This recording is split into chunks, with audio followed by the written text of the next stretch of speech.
Welcome to the Selling Smarter Show, where we help business owners and sales professionals sell smarter by using LinkedIn. My name is Nicole Hoagland, and I'm your host. So in today's episode, we're going to take a little bit of a sharp turn and talk with Stacey Randall all about the importance of knowing your referral sources. There are many different definitions of what a referral source is and even more ways to go about generating them. However, Stacey Randall is the expert when it comes to teaching you what they are and how to generate referrals to help grow your business and also scale it without ever asking. Personally, this is great for me because asking is the complete opposite tactic of what we've been taught when it comes to paying or potentially following gimmicky techniques that make everyone uncomfortable. Not only is Stacey the expert, but she is also an author, podcast host, and chief referral ninja of Growth by Referrals. And through her programs, she provides a roadmap to take control of your business. Well, welcome to the Selling Smarter Show, Stacey. We are so excited to have you here. So the one thing I would like you to start out with telling our audience kind of how you got from where you were into becoming the expert on referral sources and referral partners, because I think that truly is a great place to start in understanding the importance of knowing what your referral sources are. Yeah, well, I appreciate that you call me the expert. That just warms my heart. I love watching all the success that you guys have had with the program. So it's interesting, if you would have told me, well, now we're in our 7th year, but if you would have told me like 10 years ago, hey, one day, Stacey, you're going to teach people all over the world how to generate referrals without asking for them, I would have been like, say what? Like what? I don't know what you're talking about. What does that even mean? And that's because all the advice, not just 10 years ago, but 20 years ago and 30 years ago, it's all the advice we've been hearing for decades, is that if you want to generate referrals, you've got to do it by asking for them. So it's one thing to be like talking to people about how to get referrals. It's another thing to be a complete contrarian and teaching people how to generate referrals without asking for them, which goes against all of the advice that we've heard for decades and decades. But the truth is, I literally landed in this place out of sheer necessity and the grace of God. I had a business. Now we go way back to like 2008. So it had nothing to do with the recession, was not what did me in. This was all of my own doing. But I had a business. It was an HR consulting firm. It was my first business that I had started. And it failed. It made it 4 years, not quite 5 years, and it failed. And when I looked back on that business failure, after I kind of like licked my wounds and kind of like picked myself back up and put my ego back in place and, in some way, shape, or form, and really paid attention to having a business failure and what that meant for me, not only financially, but also what that meant for me emotionally and mentally. And then, of course, with the blow to my ego, I started paying attention to what did I do wrong? It was like, okay, time for party is over. Let's focus on what I did wrong. And I started to realize that I had done a couple of things wrong that had I changed those, I probably would be in a different place. And I learned some major lessons out of that business failure. But the most important lesson I learned was that you really, when you're growing a business, you have to be willing to touch business development every day. Now, I don't mean you're doing 40 cold calls every day. And actually, in fact, I hope you're not doing any cold calls every day. I don't mean doing the same thing at the same amount every day, but it's having your pulse, right? It's having your finger on the pulse of the business development strategies within your business. And it's knowing how they're working for you, and it's working it every day in whatever shape or form that looks like. The problem is most people who start businesses, they put their head down when they get a new client and they do the work. And then when the work is over, they look up and they look around. They're like, wait, there's no more clients. There's no more work. Oh, there's no more money. So then they go out the door, right, to go hustle, to go find the next project. And they get on this hamster wheel. It's like this entrepreneurial roller coaster. They get on this roller coaster of everything's great as long as I have clients. Then when I don't have clients, I got to go hustle and get clients. And then everything's great again. So you got to get off that roller coaster. You got to get off that hamster wheel. And I realized I never did. When I looked back at my business, how I grew my business, most of all my clients, and I have big name clients like BDO, KPMG, Ally Bank, Coca-Cola Bottling Consolidated, City of Charlotte. Like I had some big name clients, but they were not coming in at the level I needed them to have any kind of sustainability. And I was constantly looking and working too hard to close the next client. And so when I looked back on that, I was like, well, where did my clients come from? I mean, I got some. I obviously had some big name ones. Like, where did they come from? And it's interesting that I teach people today how to generate referrals. And back then, I did not receive one referral in that first business that failed. Actually, in fact, the only a referral I received in my first business came 2 years after I had already shut that business down. So I think that's kind of fortuitous that later on I would be teaching people how to generate referrals. But I paid attention to my business failure. I got a job. Once I worked through that job, created an idea for a second business. I started a productivity and coaching practice as my second business. And I was like, we're going to do this better. We're going to be smarter about this. We're going to do this better. We're going to be successful. We're not going to have business failure number 2. And I started paying attention to how I was going to grow my business. And like everybody else, I was like, I didn't get any referrals. Let's get some of those. Like, how do we get those referrals? And like everybody else out there, I read books or I went to trainings or I would Google articles about how do I get referrals. And 99.9% of all the advice was, we'll ask for them. And then they would follow up and say, and if you're not willing to ask for them, well, something's wrong with you. You've got to get out of your own way. You've got to get out of your comfort zone. You've got to make yourself uncomfortable. And I was like, if 99% of the world doesn't want to ask, why is that the only advice out there? So when I started my second business, I produced or brought in clients in some of the traditional ways, but I was always using my business as a guinea pig to figure out, can I get referrals and can I do it in a different way, which for me would be the way without asking. And it turns out you can. And in my first year as a business and productivity coach, I brought in 112 referrals that I did not ask for. So my clients that I was coaching started asking me to teach that to them, started teaching that to them. And as I taught it to them, I was really able to distill it down into a few key steps and things you need to know. And of course, that was 7 years ago. And here we are 7 years later with students in my program all across the world. We're in 7 different countries, and they're all willing to learn a new way to generate referrals in the best way possible, I think, which of course is to do it without asking. Yep. Well, and I think too, the best part about what you do and how you go about it is it's not anything, and the referral sources and the way that you teach and how you've been able to become this expert, it's not hard. What you really, and I think that's one of the things is it's not necessarily this mountain of a thing that you have to do, but you break it down in a way that makes it easy for people to understand.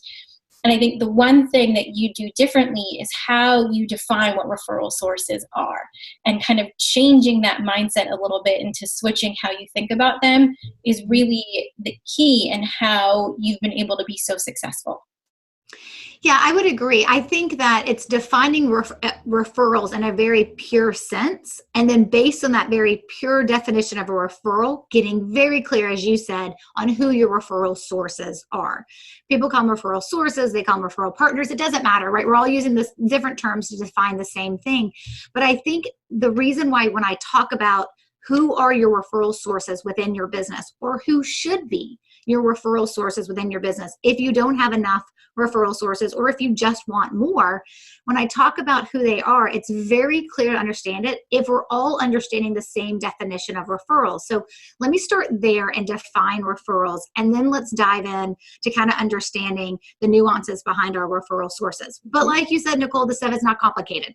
Like nothing about what I teach. I tell folks, I'm like, I would love to say it's complicated and it's rocket science, but the truth is, it's nothing you haven't heard before. I'm just going to lay it out for you in a way that you can understand it. And then I'm going to give you a roadmap to follow that's going to move you from what I call a referral ninja beginner to all the way up to a referral ninja master. And that's the ultimate goal of what I teach. So again, most people do go through the program and they're like, it's kind of simple. I'm like, yeah, I know, but you got to do the work, obviously, to see the results. But let's start with what the definition is of a referral. So lots of people will say, they'll confuse the terms of warm lead, referral, word of mouth buzz, or word of mouth referral, or an introduction.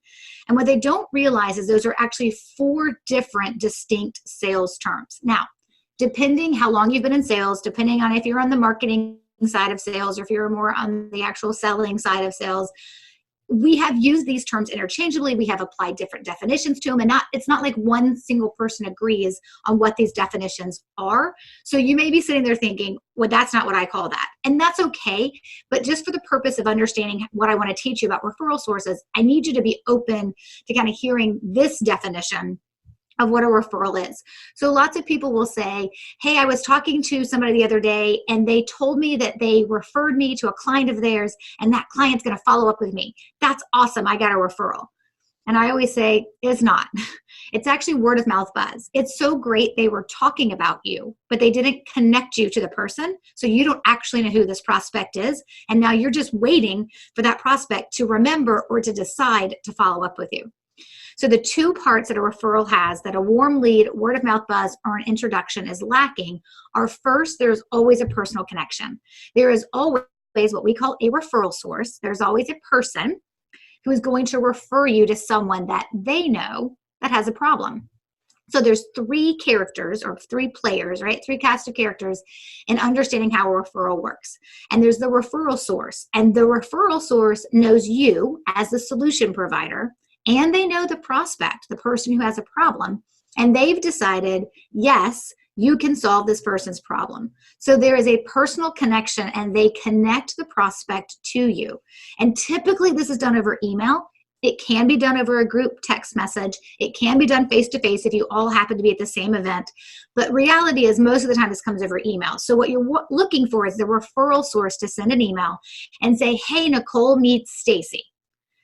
Stacey, Nicole and I were talking about this problem she has, and I told her you're the one who can solve it. So Stacey, take good care of her. That's ultimately what you're looking for, is the referral source to connect you to the prospect. But the referral source needs to do one more thing that makes it a true, pure referral. And that is they also have had helped the prospect identify their problem. So if I'm never going to buy a house, I don't ever need to talk to a realtor. It doesn't matter how many realtors you decide to refer me to. If I'm not buying a house, then I don't need to talk to them. So the prospect needs to be in buyer mentality mode. They need to be thinking about a problem, and they've decided on some level, yeah, they're going to consider solving it. Now, sometimes they have a problem and they approach the referral source and they're like, who do you know who can help me solve this problem? And sometimes they're having a conversation with the referral source, and the referral source can say, you know what your problem is? You need to figure out blank, right? And then they can say, and I know exactly who can help you with that. So when they connect that prospect to you, when that referral source connects that prospect to you, they're also stating what the problem is that prospect has, which is the reason for the connection. So the trust that the referral source has for you is transferred to the prospect. So now the prospect trusts you, and the prospect also understands, I've got a problem. I trust this referral source for who they're sending to me to solve it. And I've also made a decision. I'm at least interested in understanding how best to solve it. So you have to have that definition of personal connection and need identified in the prospect for it to be a true referral. Does that make sense? Oh, it makes absolute sense. Basically, and I like the way that you put it simply, is it's just one person that has both of those connections. They have you and they have the prospect, and they understand at that point that prospect needs help with figuring out what type of solution they need, whether it's for their business or personal life, and they've defined you as the person that can help them solve it, and they put you together, and you guys then have that conversation to make sure that that prospect is the right fit for the business. Exactly. And then this goes on to the second part of your question, which was specific to, okay, referral sources. The truth is the referral source can fall in one of four categories. Two, we're going to want to build a plan around to get more referrals from them. And the other two kinds of referral sources, it's great, but we can't really build a plan around it because of just the nature of those types of sources. So let me walk you through those four types of referral sources. So the first one is the easiest to identify. It's your clients. Now, will every client refer you? No, of course not. It'd be great if they did, but they don't. I always tell folks, lower your expectations and hope that 30% or aim for 30% of your referrals, or 30% of your clients, to actually refer you. But the first type of referral source is ultimately a client. The second type of referral source is going to actually be what I call centers of influence. These are called lots of different things. I happen to call them centers of influence, or COIs. They're called spheres of influence. They're called connections, lots of different things. But it's not just your general network. It's a subset of your network. And a COI knows two very important things about you. Number one, they know what you do. Like, they're very clear on what you do, so they can understand if someone said, I have this problem, if you would be a fit for it. And number two is they actually come across people who would need you. So there's lots of people out there who could refer you, but if they're never coming across someone who needs you, they're not a typical ideal COI referral source. So when you think about these centers of influence, the other thing is they don't typically do what you do. So there's no competitive overlap. But it's not everybody you know in your network. It's not every contact you've ever met at any networking event or anything like that. It's usually drilled down to a smaller subset of people who know what you do, come across your ideal client, and don't do what you do. So there's no competitive overlap. And we still have to take those people and then turn them into referral sources. So everybody who's a COI or a potential COI of yours, that doesn't necessarily mean they're going to refer you. You have to do some work, right, to get them to start referring you. But those are the two easiest to identify referral sources. There's your clients and there's your centers of influence. They're also the ones that I tell people, if you're going to create a referral generating plan, a strategy, a methodology to actually receive more referrals, you're going to build that plan for those two people, for the clients, or those two groups of people, for the clients and the centers of influence. But you actually can receive referrals from two other locations or two other types of people. One is family and friends. Now, the truth is, you may have some family and friends that can actually refer you on an ongoing basis. So even though they're a friend or they're a family member, they fit more into the center of influence category. But lots of times people, when I work, and I see this a lot when I work with like financial advisors or sometimes insurance agents, I see it sometimes with realtors as well. It doesn't fit everybody. But a lot of times they'll be like, well, my client referred me their mother, right? From that perspective. Okay, that makes sense, right? Or they'll say, my mom referred me their neighbor.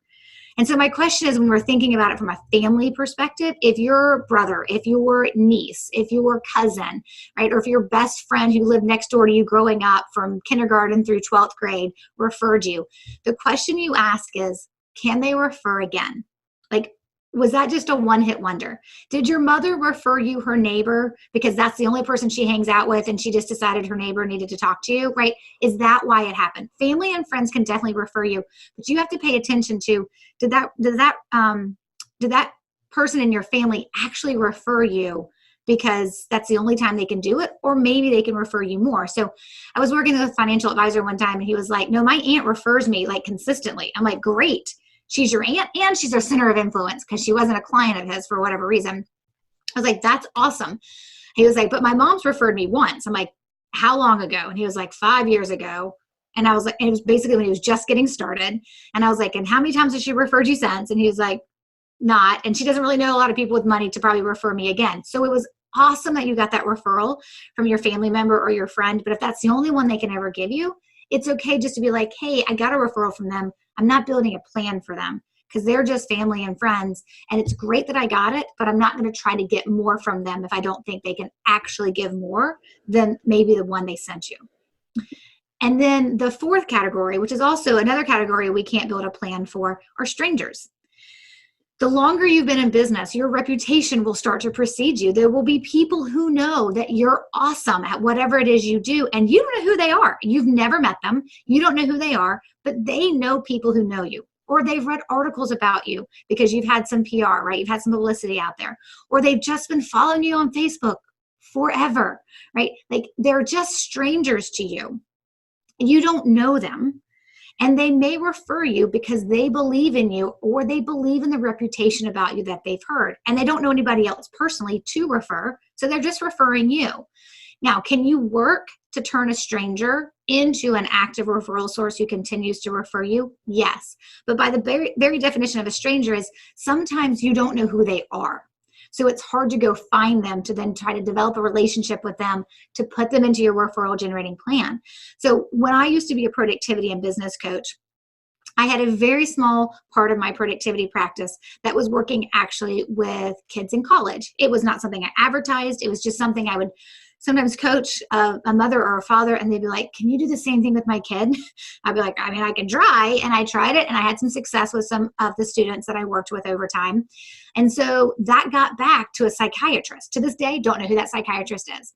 It got back to a psychiatrist. So when she posted in some Facebook group, I need somebody who can help my clients with organization, somebody popped up and said, have you thought about Stacey Brown Randall?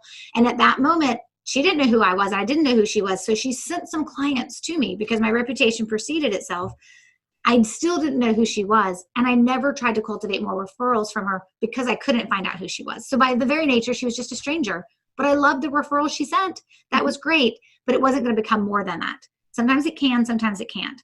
So even though there are 4 groups of referral sources, clients, centers of influence, family and friends, and strangers, we focus our time and energy and effort on the clients and our centers of influence and turning them into referral sources, or they're already referral sources and we want to get more referrals from them. Mm-hmm. And correct me if I'm wrong too, because I really love how you define the 4 types of different referrals that you can have. And with the 2 that we're going to focus on how to potentially build more of them and build trust around them, the other 2, the family and friends and the strangers, when it comes to the family and friends, sometimes there also is an expiration point when it comes to starting your business. If I remember correctly, that you talked about where after a certain time of being in business, you may see those types of referrals fall off just because of how long you've been doing it and the fact that at some point they may not necessarily be willing to put in that time and effort to refer those people. You're right. So can I tell Mark's story? Mm-hmm. You can absolutely tell Mark's story. Okay. So when I first started working with you guys, when Mark first found me, I started working with you guys, his comment to me was, I got referrals in the beginning. And he was, I think at the 3-year mark when we first started working together, I think it was around that point. He was like, I feel like my first and second year, I got a lot of referrals and all of a sudden I'm not anymore. And I had to chuckle because I was like, yes, it's like something no one ever tells you when you go into business is that there are people in your life that absolutely want to see you be successful when you decide to put your stake in the ground and you decide to hang out, your first shingle and say, I'm a business owner. So there are people who are going to want to help you and they will try to connect you with potential business. But eventually that helping you because you're new wears off because you're eventually no longer new. And it's not like they say, well, you should be able to stand on your own 2 feet. But mentally and emotionally, that's the place they get to. So in the beginning, they're like, wow, you started out. Okay, great. Let me see how I can help you. And that may last for 3 months or 6 months or maybe even your first year or 2, but eventually it wears off and it's not a sustainable strategy that'll serve you in your 3rd year, in your 5th year, in your 7th year, in your 15th year. And so we have to think about referrals differently. Now, I do believe people who refer you early on, we can extend the life of their referrals if we take care of them in the right way. And others, though, as you said, they just have an expiration date.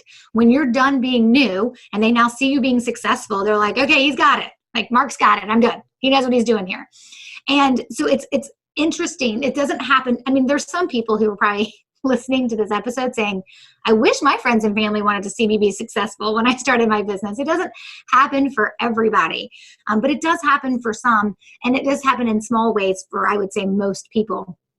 So it's that idea that when people are helping you out in the beginning, don't think that's going to just continue without you having to do some work to keep it to continue, and recognize some people who referred you in your first year, by the time you hit your 5th year, they won't be referring you anymore. And that's okay.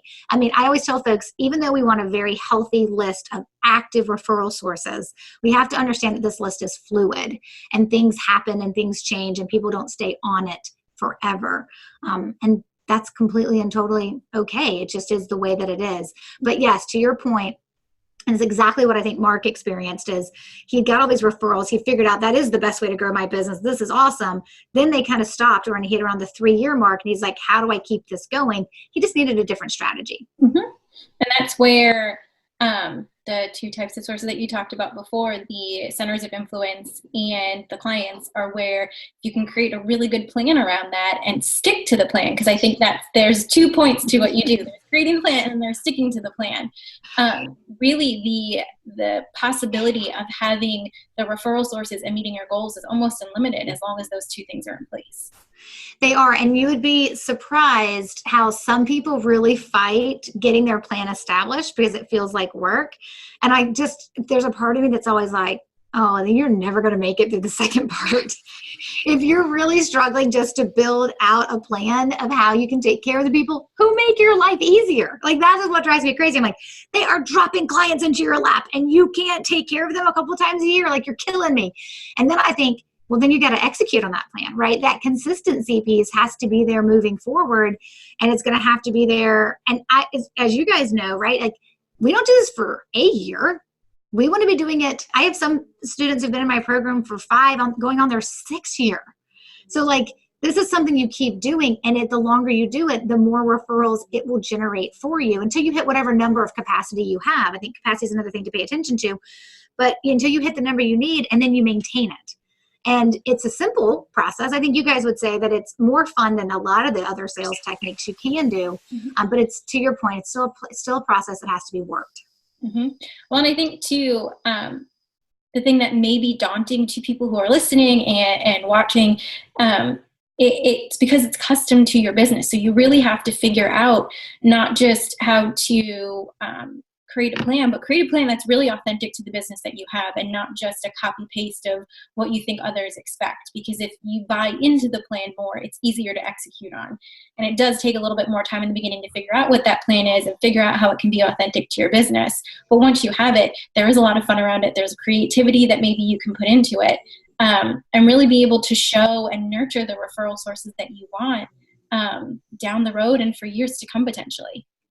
Yeah, and I think that's the piece that people always like. They'll read my book, Generating Business Referrals, without asking, or they'll listen to a bunch of podcast episodes, or maybe they'll even go through like one of my free challenges, or they'll go through one of my free webinars, and I'll be teaching them things about this. And at the end, it doesn't happen often, but it does happen.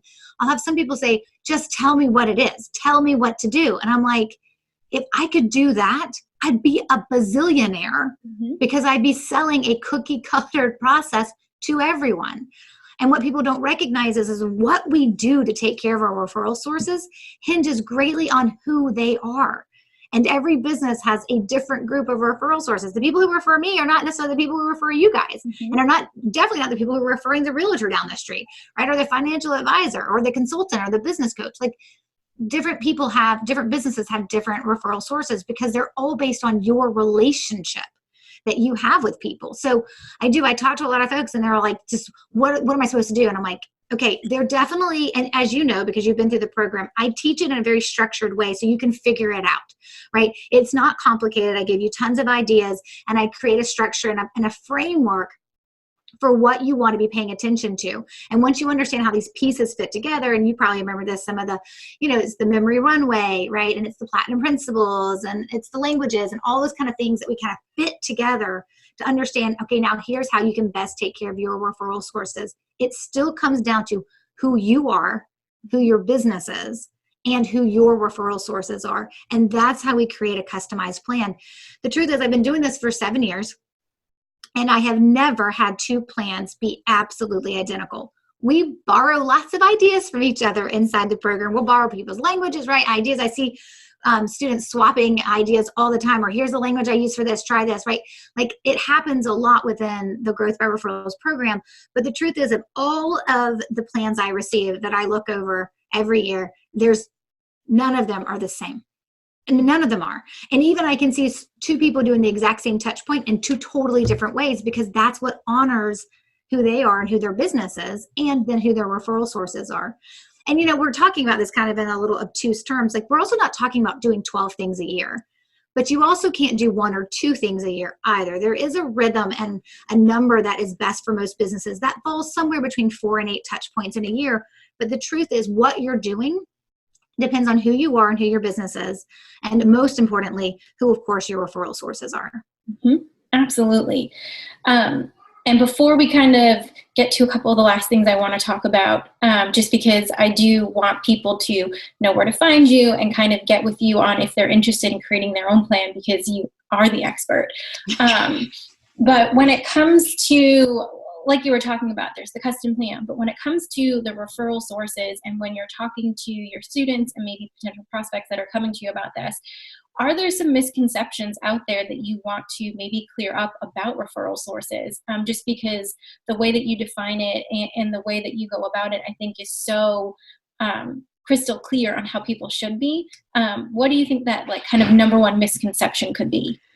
Well, I would say there's number one misconception on referrals, and then there's a number one misconception on referral sources. And so let me just answer for both. So the number one misconception I hear is what we've kind of talked about already, is that if I want referrals, I have to ask. And I have walked people through my entire process, and I walked them through step by step, like, here's how you do it. Here's how you identify your referral sources. Here's how you build your plan. Here's how you plant referral seed language. So you're actually subconsciously having them think about you from a referral perspective.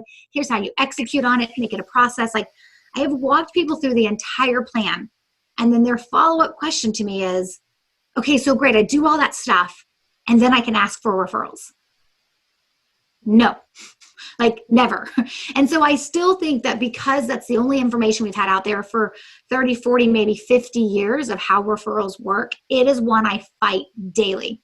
It is a question that I receive and that I fight daily. And people think it and they don't always say it. And I know they're thinking it, so I always like to address it. There is a way to build relationships with your referral sources, take care of them, use specific language, and never, ever ask, even hint at asking for a referral, because that's not what we do. We do it completely different. That's why I'm called a contrarian. So that's probably the big misconception I hear people talk about from referrals, is that they get what I'm talking about, but they still think it leads to asking. And I'm here to tell you, as you guys know, it never leads to asking.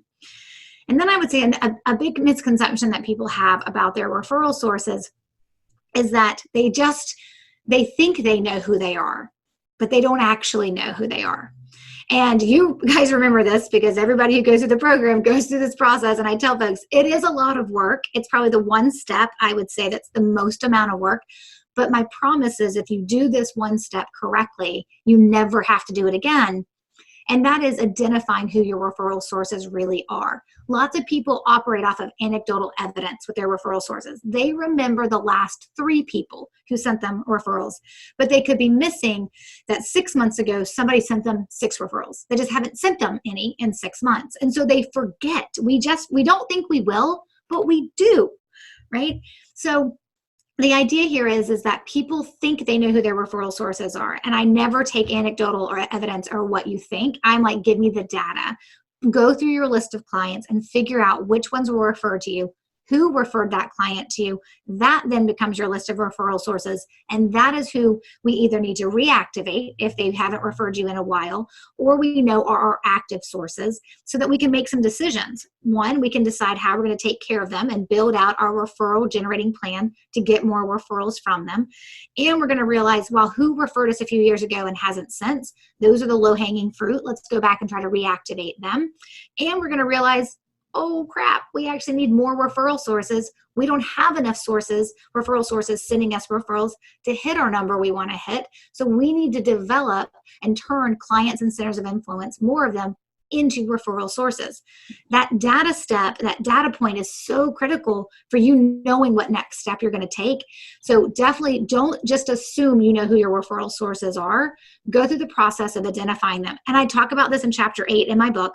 I talk about this on podcast episodes as well, because I think if you can get through identifying your referral sources, you're much more open to being like, okay, great, now Stacey, teach me how I can take care of them. Mm-hmm.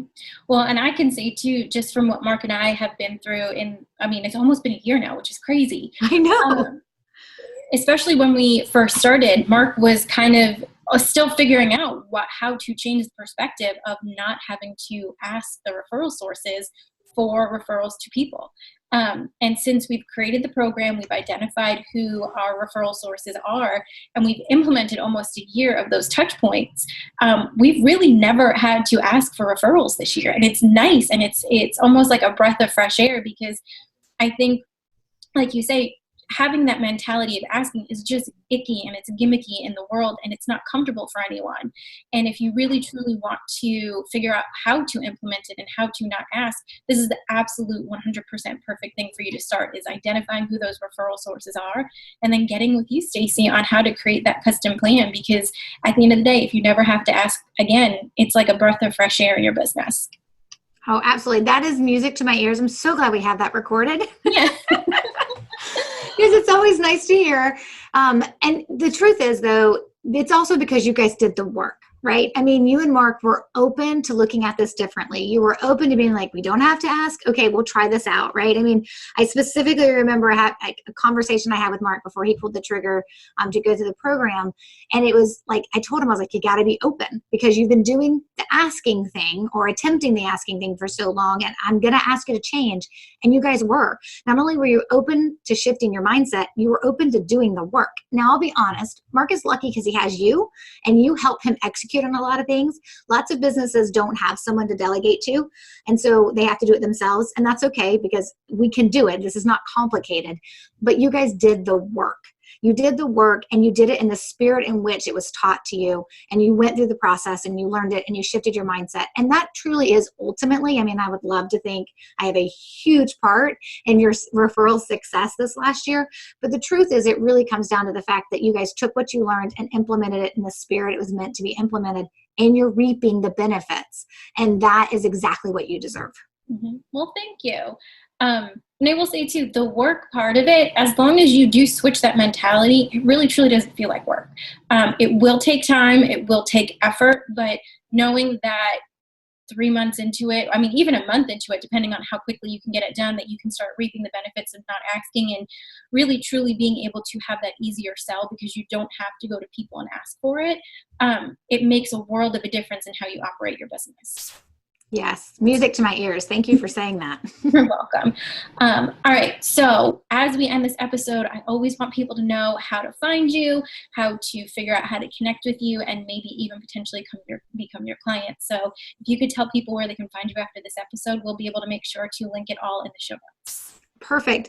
So the easiest place is just my home base. It's my website, StaceyBrownRandall.com. Stacey does have an E. I know it'll be linked in the show notes, but I like to say that if you're trying to type it in, but StaceyBrownRandall.com.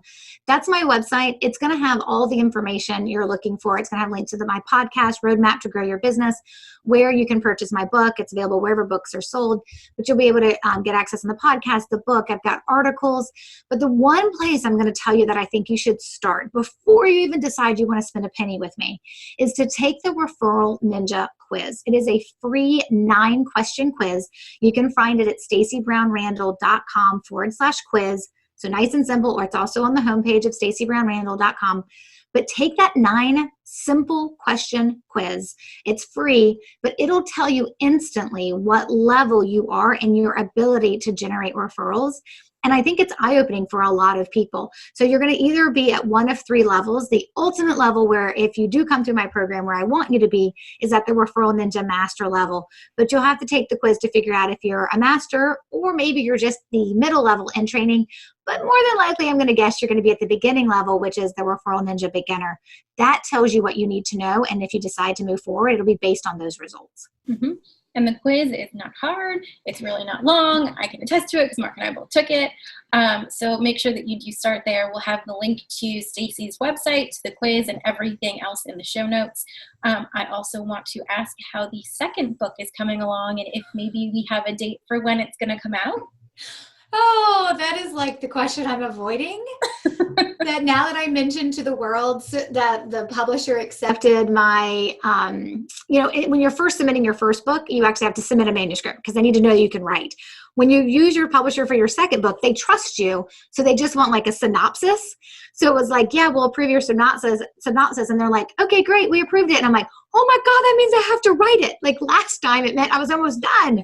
So I'm like, oh my goodness, but it's due the end of January of 2020. And it's, coming along. I'm going to have some very long days this month to finish it up. The good thing is I always write about what I know and I have, the second book is about creating sticky client experiences. It's those type of experiences that get your clients to stick around, to build your reputation, and of course, to refer you. It's what you need to get referrals.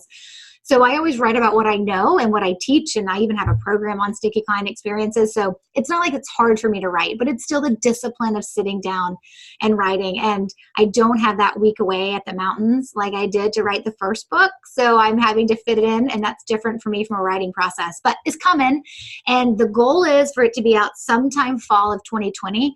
But if we don't make the fall of 2020 date, then it'll be early of 2021. Awesome. Well, I will make sure to keep our audience updated on when that comes out. And when it does come out, make sure that we include that in the show notes as well, because we always like to refer anything that you write because it is always gold. Thank you. Stacey, thank you so much for sharing your experiences with us today on referral sources and how by knowing them and having a plan in place, you can really be able to scale your business, and also figuring out how to identify them and where they fall. And thank you all for watching and listening to this episode of the Selling Smarter Show. Remember, don't sell harder, sell smarter. Thanks, guys. We'll talk to you next time.